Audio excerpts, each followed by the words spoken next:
So eggs, right? No big deal. We buy them by the dozen. They can be as cheap as a dime a piece. We crack them open, we cook them. Some of you had them for breakfast. A lot of the rest of you had them in your lunch at some point.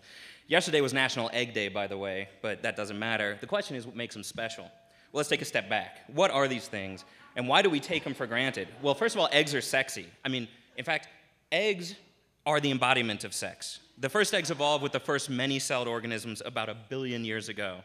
And the whole reason for the egg was to store about half the genetic material for a being, right? And the first meal for those zygotes. And sure, okay, there's some fungi and some microbes, and they can reproduce asexually, but where's the fun in that? Now, I'm not knocking fungi. I mean, there's some like black truffles and porcini mushrooms, and they're really good, especially with eggs.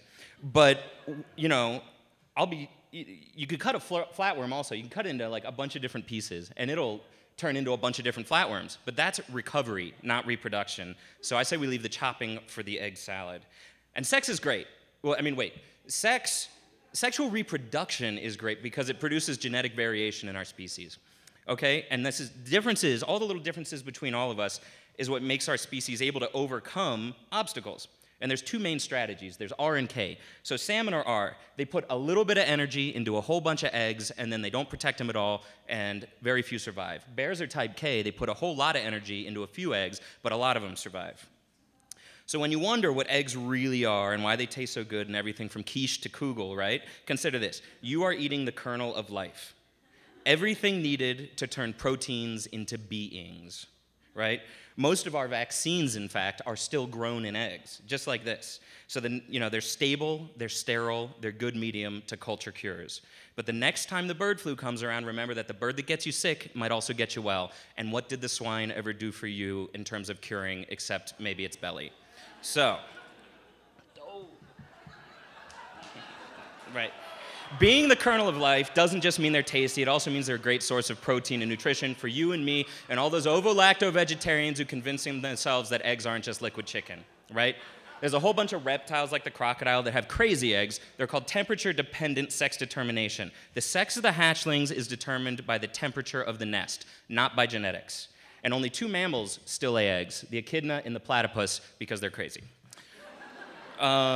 Whites and yolks, right? They spend all this time right next to each other, totally different, right? So whites, you can whip their proteins around little tiny air bubbles and they turn into things like meringues. It's ridiculous, right? But you get the smallest amount of yolk or fat into that and it collapses. And then chickens, it takes about 25 hours for a chicken to lay an egg. And then right when it comes out, it gets grated. No study time or anything. But grading isn't quality. Grading is about thick albumin to thin albumin ratios. So AA means they're thick. The B means it spreads all over your pan. So, continuous liquid phase of the yolk, right? It's fatty, right? No, it's not. It's a water solution with tiny granules of fat in it that are 40 millionths of an inch thick. And that's why when you hard boil an egg, the yolks are grainy and crumbly and the whites are smooth. In fact, eggs are one of the few foods, though, that you can eat on top of itself and smothered with itself, and you still love it, right? Think about this. Brioche French toast topped with a poached egg and hollandaise. There's also béarnaise, crème brûlée, blintzes, carbonara, pasta, tortilla española, eggs in a basket, deviled eggs, crème anglaise. Escoffier himself, the father of modern French cuisine, used to test his new chefs, not by making fancy sauces, but a 3-egg omelet with salt, pepper, a little butter, and that's it. And if you don't know why that's difficult, you've never had a good one. Seriously.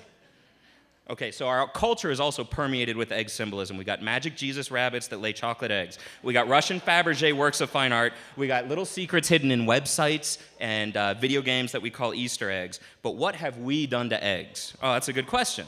Well, domestication and selective breeding have turned an animal that used to lay about a dozen or so eggs a year into an animal that lays 250 to 290 eggs a year. These are walking, clucking factories. The top 5 egg-laying countries have over 5 billion egg-laying chickens. That means 1.45 trillion eggs laid per year in those 5 countries alone. Oviraptors, right? Cretaceous genus of small Mongolian dinosaurs whose name means egg seizers.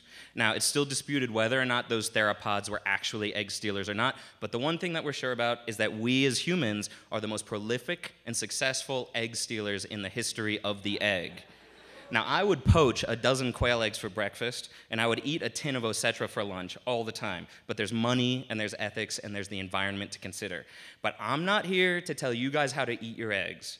The only thing I know is that my eggs are done.